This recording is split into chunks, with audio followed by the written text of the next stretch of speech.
Nakulungan ng bagsak ng dalawang miyembro ng Sputnik Gang sa ikinasang bypass operation ng Station Drug Enforcement Unit ng Malate PNP sa Barangay 720 Malate, Manila. Nakatutok dyan si Police Corporal Abigail Rojas. Arestado ang dalawang hinihinalang miyembro ng Sputnik Gang ng mga operatiba ng Station Drug Enforcement Unit ng Malate Police Station sa isang matagumpay na anti-illegal drug buy-bust operation na naganap bandang 1:35 ng madaling araw sa kahabaan ng Adriatico Street, Barangay 720 sa Malate, Manila.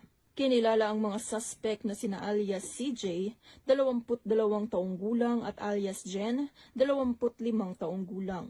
Nasamsam mula sa mga suspect ang 4 na pakete ng hinihinalang shabu na may kabuoang bigat na 15 gramo at tinatayang halaga na 102,000 pesos based sa standard drug price. Na-recover rin ang perang ginamit bilang buy-bust money.